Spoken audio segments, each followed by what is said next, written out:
भगवते वासुदेवाय नमः। ओम नमो भगवते वासुदेवाय नमः। आत्मा स्वभाव से मलिन नहीं है और ना ही उसके स्वरूप में अज्ञान, अविद्या तथा दोष आदि प्रकृति के विकारों का संबंध है। उसका स्वभाव विमल है, उसका स्वरूप शुद्ध है,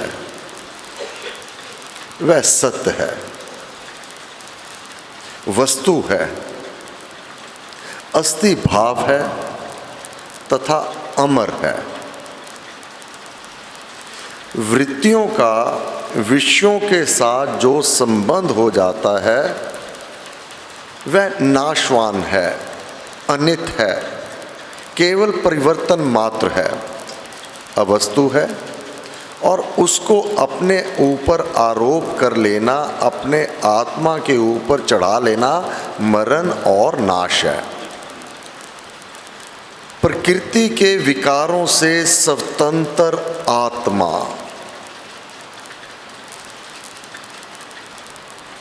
तो अविनाशी ही है। श्री कृष्ण ने कहा, हे अर्जुन, असत का, अवस्तु का भाव होना अस्तित्व नहीं होता और सत वस्तु का नाश भी नहीं हुआ करता।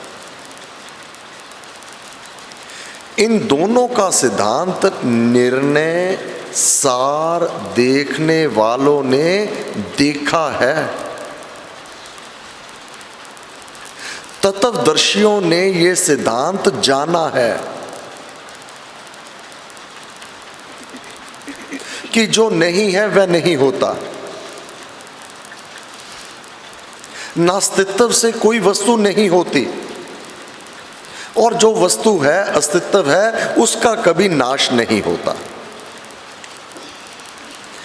आत्मा अस्तित्व है, वस्तु है, इस कारण इसका नाश त्रय काल में कदापि नहीं हो सकता। जन्म मरण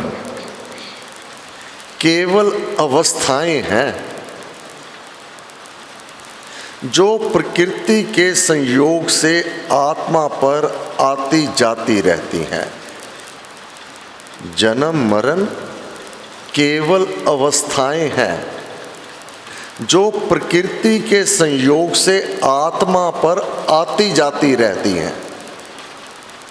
उन अवस्थाओं के नाश से आत्म सत्ता का नाश मानना भारी भूल है। यहाँ तक आत्मा स्वभाव से मलिन नहीं है।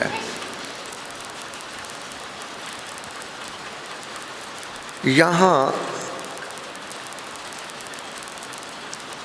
एक बात के लिए मैं क्षमा प्रार्थी हूँगा।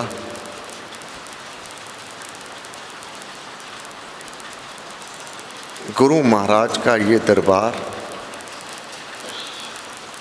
यथार्थता क्या है, वास्तव में ज्ञान क्या है, हे साधक तुझे समझना क्या है, ये पूर्ण ज्ञान होना चाहिए।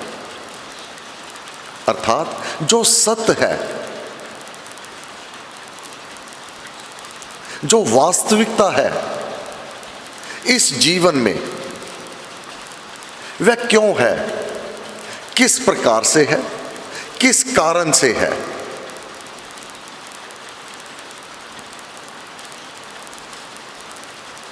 उसका ज्ञान तो अवश्य होना चाहिए।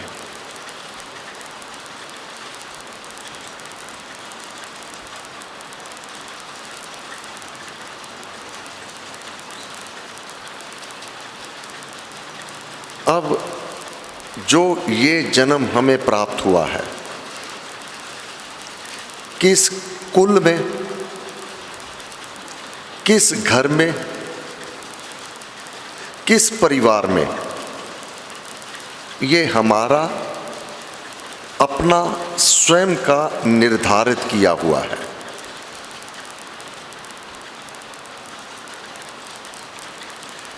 मैं फिर क्षमा प्रार्थी हूँगा। जो ज्ञान है, जो वास्तविकता गीता की है, उसको कहने में संकोच नहीं होगा, क्योंकि जो इसका पाठ करते हैं, भगवान श्री कृष्ण चंद्र जी महाराज ने कहा है, अगर तू अपनी आत्मा का कल्याण करना चाहता है, अपना कल्याण करना चाहता है, तो ज्ञान की नौका पर सवार हो जा, अर्थात तू पूर्ण ज्ञान ले, ताकि तेरा अगला जन्म वह कष्टकारी ना हो, अगर तुझे ज्ञान होगा। अब आत्मा तो स्वभाव से मलिन नहीं है। ये मलिनता शरीर को है। शरीर में कष्ट अगर है, कोई रोग है, ये अपना पूर्व संचित कर्मों का परिणाम है। ये पूर्णता ज्ञान है, इसमें दोष किसी का भी नहीं है।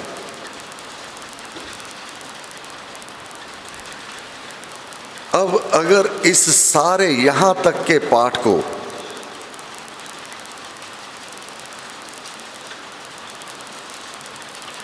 बड़े दत्तचित होकर समझकर इस पर मनन किया जाए,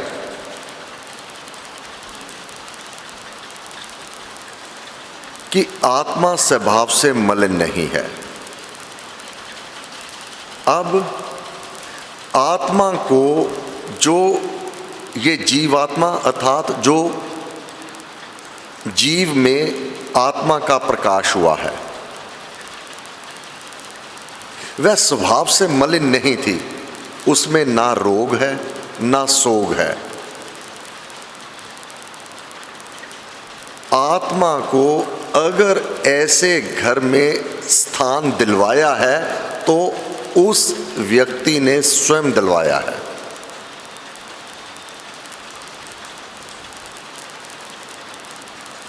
जो सत्कर्म करने वाले होते हैं, अब एक एक शब्द गुरु महाराज का, जो अच्छे कर्म करने वाले हैं, अच्छे मार्ग पर चलने वाले होते हैं, उन्हें निरोग शरीर प्राप्त होता है। ये ज्ञान सबको पता होना चाहिए, ताकि अगला जन्म तो होगा, क्योंकि जो गीता का पाठ करता है उसका नाश नहीं होगा, उसको अगला जन्म मिलेगा, और निस्संदेह मानव का जन्म मिलेगा। लेकिन मानव का जन्म भी भिन्नता कितनी है। एक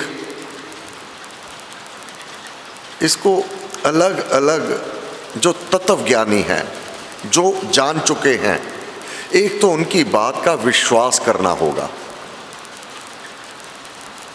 जैसे एक व्यक्ति रेलगाड़ी में बैठता है, एक फर्स्ट क्लास एसी में स्थान प्राप्त करता है, एक नॉन रिजर्वेशन के बिना कैसे ठुसे हुए हैं,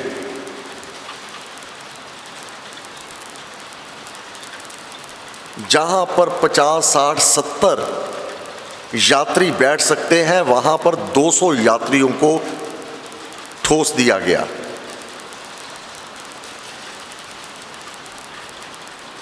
इसी प्रकार आत्मा को शरीर कैसा प्राप्त होगा, जैसी रिजर्वेशन हम करवा रहे हैं, अच्छे कर्म अथवा बुरे कर्म, वैसा ही स्थान मिल जाएगा उसको। उस गाड़ी में बहुत बढ़िया सीट भी मिल जाएगी, पूरे पैर पसार कर वो लेटने को स्थान होगा, वातानुकूल होगी, और दूसरे किस प्रकार से वह क्राउड दम घुटने को इस जीवन में महल माड़ियां प्राप्त, झुग्गी झोंपड़ी और गंदगी वाला वह स्थान जहां पर उन्हें स्वस्थ हवा भी नहीं मिल रही, साफ वायु नहीं मिल रहा और भोजन भी खाने को दूषित मिल रहा है। ये आप पुण्य कर्म का परिणाम, क्योंकि भगवान ने कहा अगला जन्म मैं श्री मानों के गृह में देता हूं, साफ सुथरे व आराम, जहां पर जीवन निर्वाह के पर्याप्त साधन पहले से ही विद्यमान है, माता पिता का आदर और बच्चों से प्रीति। इसके उलट लड़ाई झगड़ा, पुत्र पिता का निरादर कर रहा है इत्यादि। ये आत्मा को निवास स्थान प्राप्त हुआ और कर्म अनुसार उस स्थान को वह पहुंच गया।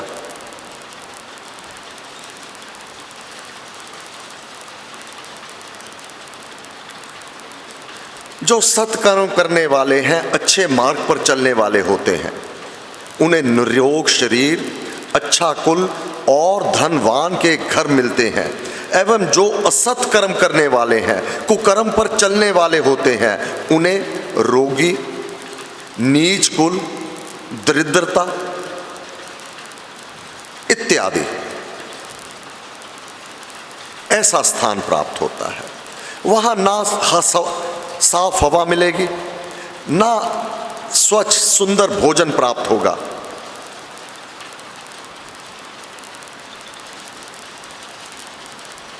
तब कहा गया है अपना कर्म सुधार ले, अपना जन्म सुधार। जो आने वाला जन्म है आज के कर्म पर आधारित है। बड़ा आनंद आता है अभिमान के किसी की निंदा कर देना।